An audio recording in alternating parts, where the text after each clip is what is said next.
G'day guys, my name is Nafman Gaming here and welcome to my very first series and episode of Dark Aether Camo Guide. In this series I'm going to be teaching you tips and strategies on how to unlock Dark Aether Camo in Black Ops Cold War Zombies.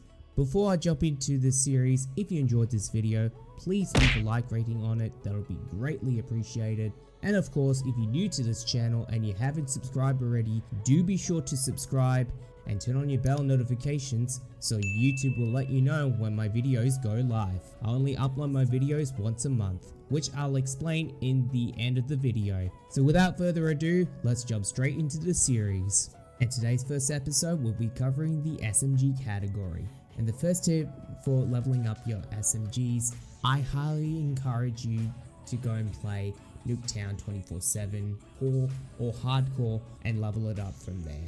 And once you reach weapon level 50 for the SMGs, let's jump straight into the camo category at hand in zombies. Starting off with the Grunge Rotten, get 2,500 kills with an SMG in zombies. It's basically straightforward, you just have to get as many zombie kills as you possibly can. Moving on to Liquid Banish, get 2,500 critical hit kills with an SMG in zombies. How critical hits work in Black Ops Cold War Zombies, it's basically headshots. You just have to shoot the zombies in the head. Simple, straightforward. Moving on to Brushstroke Chemical, get 2,500 kills with an SMG when it's Pack-a-Punch in zombies. Basically just Pack-a-Punch your SMGs and kill as many zombies as you can. Moving on to Vintage Maniac, get 50 special or elite eliminations with an SMG in zombies. For this camo challenge, I highly recommend playing Firebase Z or Outbreak mode. And I'll show you as an example of what these special enemies looks like. Here's a gameplay of me eliminating the Mimic, and here's another gameplay eliminating the Manglers. That will count towards your Vintage Camo. Moving on to Fauna Rising Tiger, get 10 kills rapidly 10 times with an SMG in zombies. For this camo, I highly recommend playing Firebase Z, and it's relatively easy. You just have to train some zombies around the helipad and you'll knock out this camo challenge pretty easily. Moving on to Topography Sunder, get 3 or more critical hit kills rapidly with the SMG 25 times in zombies. It's super easy, just play Firebase Z and train some zombies as much as you can and you'll knock off this camo challenge pretty easily. And finally, the last camo category, which is Infection Conviction, get 20 or more consecutive kills with the SMG without getting a hit 10 times in zombies. This camo challenge is super easy.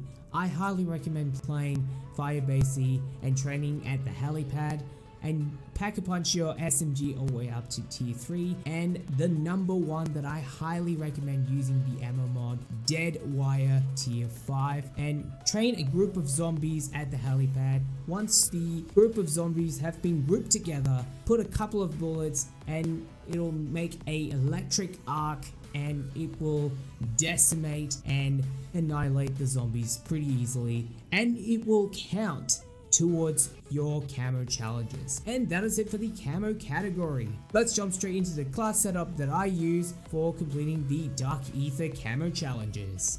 Here's the example class setup that I use for completing the Dark Aether Camo challenges. For this section where you have to set up the attachment for the SMGs, it's entirely up to you. You can set up to whatever you like. Moving on to the field upgrade, the number one field upgrade that I use for completing the Dark Aether Camo challenges, which is the Ring of Fire. Ring of Fire is a must-have field upgrade.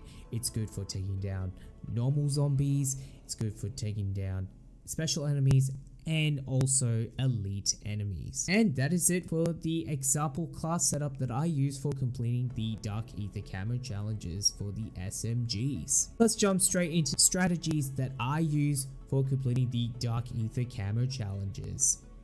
So I am starting off round 31 in Firebase Z. So here's the first strategy clip number 1. I'm training some zombies counterclockwise 3 or 4 times. Let all the zombies back into the helipad area. Pay attention to the mini-map and what's in front of you or around you. And once you've trained some zombies around 3 or 4 times counterclockwise around the helipad, then do a backwards and forwards while in the helipad so all the zombies can group together. And once all the zombies are grouped together, then do a half clockwise and stand near to the gate. And once you stand near to the gate and all the zombies are coming straight towards you, then pop your field upgrade, which is the ring of fire.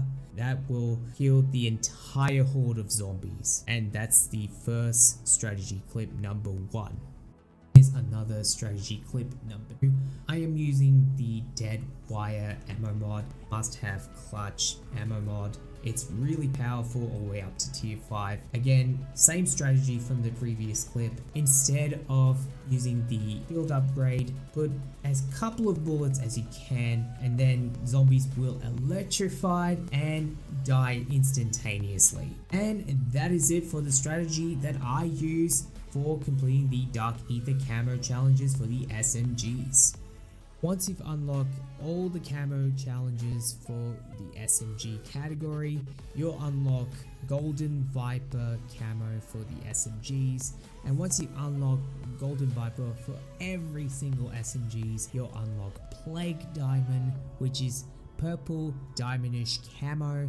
And once you unlock Plague Diamond for every single primaries and secondaries, you will unlock Dark Aether Camo, which is pretty dang nice. I'm gonna continue grinding Dark Aether Camo. And that is it for today's episode for the Dark Aether Camo guide for the SMG category. I'd like to know in the comment section down below, have I given you tips and strategies for completing the Dark Aether Camo for the SMGs? Is it useful, not useful, or somewhere in between? Please let me know in the comment section down below. If you guys want to keep up to date with me outside of YouTube, all my social media links are in the description down below, so go check it out. Before I end this video, I want to take some time to explain why I'm uploading my videos once a month. Because it's taking some time for me to record the face cam with the microphone and the game capture, which is called Elgato HD60S. And then once I've recorded everything, I have to edit my videos, which is called Vegas Pro 17, which is the name of the video editing software. And it's taking a couple of days for me to, cut some of the videos out. And I'm doing all of these processes that I'm doing is myself. I don't have a video editor to help edit my videos on my YouTube channel. I don't have a qualified Photoshopper who can make a good logo, a good banner, a good thumbnail. I'm doing everything myself. And sometimes I get anxious, I get stressed out. I'm always a negative person in the world and also on the internet. So that is why I'm uploading my videos once a month. I'm making this video because I'm doing it as a hobby. I'm not doing this for gaining subscribers, getting some viewers. As my work colleague would say, quality is way better than quantity. So I stick to the quality side, not the quantity side. That is why I upload my videos once a month. And also I live stream whenever I'm free. Anyways, as always, until next time guys, have a good day and see yous laters.